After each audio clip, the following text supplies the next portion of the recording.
اعوذ باللہ من الشیطان الرجیم بسم اللہ الرحمن الرحیم۔ السلام علیکم ورحمۃ اللہ وبرکاتہ۔ کیسے ہیں ہماری قرآن فیملی؟ امید ہے خیریت کے ساتھ، عافیت کے ساتھ، ایمان اور تقوی کی بہترین حالت میں ہوں گے۔ آج ہم انشاءاللہ تعالی سورہ نساء آیت نمبر 107 اور 108 دونوں کا ترجمہ اور مختصر تفسیر کریں گے۔ دعا مانگ لیجئے۔ رب اشرح لی صدری ویسر لی امری واحلل عقدۃ من لسانی یفقہوا قولی رب زدنی علما اللہم فقہنا فی الدین آمین ثم آمین یا رب العالمین۔ بسم اللہ الرحمن الرحیم۔ ولا تجادل عن الذین یقتانون انفسہم ان اللہ لا یحب من کان خوانا اثیما۔ اور ان لوگوں کی طرف سے جھگڑا نہ کریں جو اپنی جانوں سے خیانت کرتے ہیں، یقیناً اللہ ایسے شخص سے محبت نہیں کرتا جو ہمیشہ بہت خائن سخت گناہ گار ہو۔ تفسیر آپ نے پہلے بھی شان نزول اس کی جانی کہ کس طرح ذرا چوری کر کے میدے میں رکھی گئی، اور میدے کی بوری جو ہے وہ یہودی کے گھر ایک انصاری چور لے کر چلا گیا، اور جب تفتیش ہوئی آخرکار وہ پکڑا گیا، لیکن اس نے اپنا سارا الزام اس نے اور اس کے خاندان والوں نے یہودی پہ ڈال دیا اور خائن بن گیا۔ اس نے اور اس کے خاندان والوں نے یہ بات ٹھان لی تھی کہ ہم یہودی پر ہی سارا الزام تھوپ دیں گے، اور انہوں نے ایسا ہی کیا، اور چکنی چپڑی باتیں کر کے اور جھوٹی قسمیں کھا کر نبی صلی اللہ علیہ وآلہ وسلم کو اپنی حمایت میں کیا۔ اور اللہ تعالیٰ نے اس سے پہلے کہ نبی صلی اللہ علیہ وآلہ وسلم اس انصاری چور کے حق میں فیصلہ دے دیتے، اللہ پاک نے ساری صورتحال سے نبی صلی اللہ علیہ وآلہ وسلم کو آگاہ کرتے ہوئے فرمایا کہ اے نبی صلی اللہ علیہ وآلہ وسلم، یہ آپ کی شان نہیں کہ آپ بددیانتوں کی حمایت کریں۔ آپ اللہ سے معافی مانگیں گے، ایسا خیال بھی آپ کے دل میں آیا۔ اس آیت میں اللہ پاک ہدایت کر رہا ہے کہ خیانت کرنے والوں کے لیے جھگڑا نہ کریں۔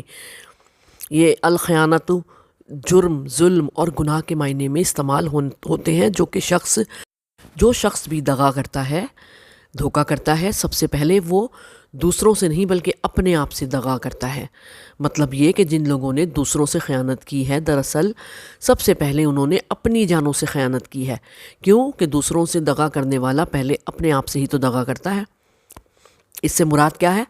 وہ انصاری چور اور اس کے خاندان کے لوگ جنہوں نے محض خاندانی تعصب کی بنا پر چور کی حمایت کی، پھر آپ کے سامنے چور کے مجرم نہ ہونے کی جھوٹی قسمیں بھی کھائیں اور سارا الزام بے گناہ یہودی کے سر پہ تھوپ دیا۔ اس مجرم کے دو گناہ تھے۔ نمبر ایک تو اس نے چوری کی، دوسرے پہ الزام لگایا اور بہتان تراشی کی، اور اس کو یہود کو ملزوم بنا دیا۔ تو اللہ پاک نے نبی صلی اللہ علیہ وسلم کو کہا کہ آپ اللہ سے معافی مانگیں، اور دوسرا یہ کہ آپ کی شان کے مطابق نہیں ہے کہ آپ ایسے خائن لوگوں کی حمایت کریں، اور تیسرا یہ کہ آئندہ آپ کی طرف سے خائن اور مجرموں کی حمایت نہیں ہونی چاہیے، کیوں کہ ایسے لوگوں کو اللہ سخت ناپسند کرتا ہے۔ کبھی کبھی ہم بھی تو یہ کام کر دیتے ہیں نا، ہمیں پتہ نہیں ہوتا حق کا، اور ہم ناحق کسی کا ساتھ دے دیتے ہیں۔ استغفر اللہ، اللہ ہمیں معاف فرمائے۔ اگلی آیت نمبر 108 یعنی 108۔ بسم اللہ الرحمن الرحیم۔ یستخفون من الناس ولا یستخفون من اللہ وہو معہم اذ یبیتون ما لا یرضی من القول وکان اللہ بما یعملون محیطا۔ وہ لوگوں سے چھپاتے ہیں اور اللہ سے چھپاؤ نہیں کرتے، حالانکہ وہ ان کے ساتھ ہوتا ہے جب وہ رات کو اس بات کا مشورہ کرتے ہیں جسے وہ پسند نہیں کرتا، اور اللہ ہمیشہ اس کا جو وہ کرتے ہیں احاطہ کرنے والا ہے۔ تفسیر کیا ہوئی اس آیت کی؟ یہ پچھلی ساری شان نزول جو ہم نے پڑھی ہے اسی کے پس منظر میں یہ آیات ہیں کہ ذرا کا چور جو تھا دراصل سچا مسلمان نہیں تھا، انصاری سچا مسلمان نہیں بلکہ منافق آدمی تھا، اور اس کے خاندان والے بھی مضبوط ایمان کے مالک نہیں تھے، ورنہ وہ ایسا کام ہی نہ کرتے، اس کا ساتھ ہی نہ دیتے۔ جب مقدمہ نبی صلی اللہ علیہ وسلم کے پاس پہنچا تو یہ ہر وقت ایک ہی مشورہ کرتے تھے کہ اب نبی صلی اللہ علیہ وآلہ وسلم کے پاس ہمارا مقدمہ پہنچ گیا تو ہمیں کیا کرنا چاہیے، کیسے یہودی کو پکا مجرم بنا کر الزام اس کے سر تھوپنا چاہیے۔ دراصل وہ راتوں کو چھپ کر مشورے کرتے تھے اور سمجھتے تھے کہ یہ بات کسی کو پتہ ہی نہیں چلے گی۔ یہی ان لوگوں کی کمزور ایمان کی دلیل ہے، اور اللہ سے کوئی معاملہ بھلا کیسے چھپا رہ سکتا ہے؟ اگر ان کے ایمان پختہ ہوتے تو وہ جان جاتے کہ وہ اللہ تعالیٰ سے باتیں چھپانے کی کوشش کرتے ہیں۔ اللہ تو ہر وقت ان کے ساتھ ہے، شہرک سے بھی نزدیک ہے، وہ اللہ سے کیسے چھپے رہ سکتے ہیں؟ اور اللہ تعالیٰ تو رات کو اندھیرے میں کالے پہاڑ پر کالی چیونٹی کو چلتے ہوئے بھی دیکھ سکتا ہے، تو اس سے جو کہ نور ہے اندھیری راتوں کو بھی بالکل واضح طور پر دیکھ سکتا ہے۔ اندھیری راتوں میں جو کچھ ہو رہا ہے وہ بھی واضح طور پر دیکھ سکتا ہے۔ اتنا کمزور ایمان ان کا تھا۔ ان کے دلوں میں مخلوق کا خوف اللہ کے خوف سے زیادہ ہے۔ وہ اللہ کے سامنے بڑے بڑے گناہوں کا ارتکاب کرتے ہیں اور ذرہ برابر بھی پرواہ نہیں کرتے کہ ابھی کیا ہو رہا ہے، کچھ بھی نہیں ہو رہا، اللہ دیکھ رہا ہے تو کوئی بات نہیں۔ اللہ ان کو ہر وقت دیکھ رہا ہے، خاص طور پر جب وہ بے گناہ یہودی پر الزام کی اور اس کے الزام کو ثابت کرنے کی سازشیں کرتے ہیں نا، پھر رسول اللہ صلی اللہ علیہ وآلہ وسلم سے اپنی ان سازشوں پر عمل درآمد کروانے کی کوشش کرتے ہیں اور چکنی چپڑی باتیں ان سے کرتے ہیں، اور چاہتے ہیں کہ کوئی ان کا سچ نہ جانے اور یہ سرخرو ہو جائے، ان کے حق میں فیصلہ ہو جائے۔ یہ انسانوں سے شرمندگی محسوس کرتے ہیں، ان سے ڈرتے ہیں کہ ہماری سازشیں ان کے سامنے نہ کھل جائیں، مگر اللہ کے سامنے گناہ کر کے ذرا برابر بھی شرمندہ نہیں ہوتے۔ کیا محسوس ہو رہا ہے یہ بات سن کر؟ یہی حال ہمارا نہیں ہے؟ ہمارا بھی تو یہی حال ہے کہ ہم بے انتہا گناہ کرتے ہیں اور اکیلے میں کرتے ہیں کہ نہیں کسی کو پتہ نہ چل جائے کہ میں نے جھوٹ بولا ہے، کسی کو پتہ نہ چل جائے کہ میں نے یہ غلط کام کیا ہے، کسی کو پتہ نہ چل جائے، ہم کو ہر بات کسی کو پتہ نہ چل جائے۔ کون ہے وہ کسی؟ لوگوں سے ڈرتے ہیں، اپنے رشتہ داروں سے ڈرتے ہیں، اپنے گھر والوں سے ڈرتے ہیں، لیکن جہاں ڈرنا ہے اللہ، وہاں نہیں ڈرتے۔ اللہ ہمیں سیدھا رستہ عطا فرما دے۔ اللہ ہمارے بھی اور سب کے تمام اعمال کو گھیرے ہوئے ہے، وہ دیکھ رہا ہے، احاطہ کیے ہوئے ہے، وہ ان کے ظاہری پوشیدہ اعمال سے واقف ہے۔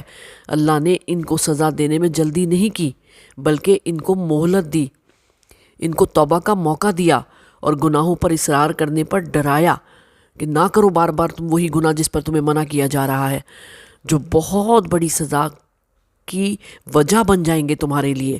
یہ سارے گناہ جو تم کرتے ہو نا مجھ سے چھپ کر یا لوگوں سے چھپ کر، تو وہ سارے کے سارے تمہارے لیے بہت ہی دردناک عذاب نہ بن جائیں۔ ڈرو ان چیزوں سے۔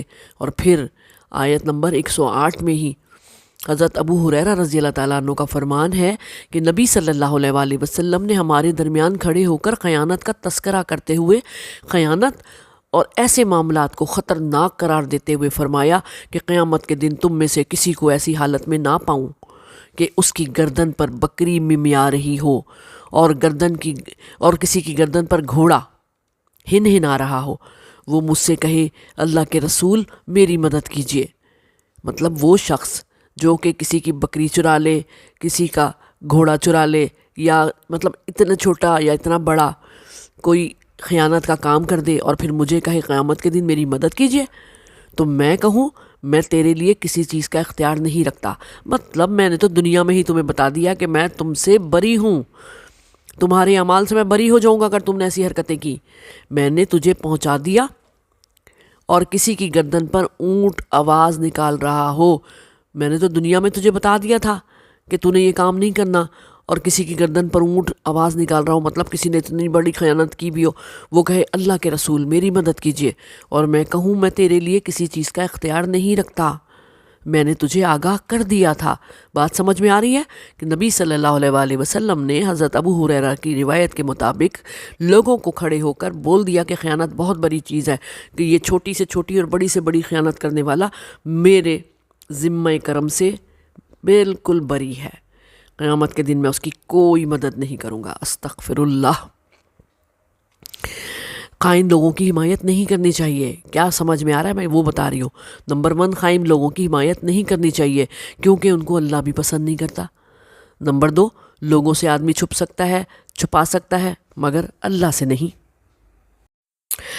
اللہ اپنے اقتدار، اختیار اور علم کی بنا پر ہر آدمی کے ساتھ ہوتا ہے۔ ہمارا ہے نا ایمان کہ اللہ ہر جگہ موجود ہے، ہمیں ہر حرکت دیکھ رہا ہے۔ اللہ اس ایمان کو قائم اور دائم رکھے اور ہم کو سیدھے رستہ دکھائے۔ قرآن میں یہ بات بہت بار بیان ہوئی ہے، جیسے انسان جہاں کہیں بھی ہو اس کی ہر حرکت اللہ کے علم میں ہوتی ہے۔ یہ بات سورہ حدید کی آیت نمبر 4 میں اور سورہ توبہ کی آیت نمبر 40 میں بیان کی گئی ہے۔ اللہ تعالیٰ انسان کے شہرک سے زیادہ قریب ہے۔ سورہ قاف آیت نمبر 16 اور سورہ واقعہ آیت نمبر 85 میں یہ بات کی گئی ہے۔ تیسرا، انسان جدھر بھی رخ کرے اللہ کی توجہ اس کی طرف ہوتی ہے، یہ بھی ہم پڑھ چکے ہیں، سورہ بقرہ آیت نمبر 115۔ آدمی تین ہوئے تو چوتھا اللہ ہوتا ہے، 5 ہوں تو چھٹا اللہ ہوتا ہے، اس سے زیادہ ہوں یا کم وہ ہر وقت اللہ کے پاس ہوتا ہے۔ اکیلا بھی آدمی ہو تو اللہ اس کے پاس ہوتا ہے۔ تم میرے پاس ہوتے ہو گویا جب کوئی دوسرا نہیں ہوتا۔ سورہ مجادلہ آیت نمبر 7۔ خائن کا انجام یہ سارا بتایا جا رہا ہے کہ خائن قیامت کے دن اپنی خیانت کے ساتھ پیش ہوگا۔ سورہ آل عمران 161ویں آیت۔ اور خائن کو اللہ تعالیٰ پسند نہیں کرتا۔ سورہ انفال آیت نمبر 58 میں یہ خائن کا انجام بتایا گیا ہے۔ اللہ اکبر۔ اللہ تعالیٰ ہم سب کو خیانت کرنے سے، خائن بننے سے بچائے، آمین۔ اور دعا یہ بھی کریں کہ اللہ پاک ہمیں خیانت کرنے والوں کی حمایت سے بچائے، اور جو غلطیاں ہم سے آج سے پہلے ہو چکی ہیں اللہ ان کو معاف فرما دے، درگزر کر دے، اور ہم کو ہدایت کا رستہ عطا فرما، ہمیں اپنی پناہ میں لے لے، اور اے میرے مالک ہم سب پر اپنی رحمتوں کا سائبان تان دے، آمین ثم آمین یا رب العالمین۔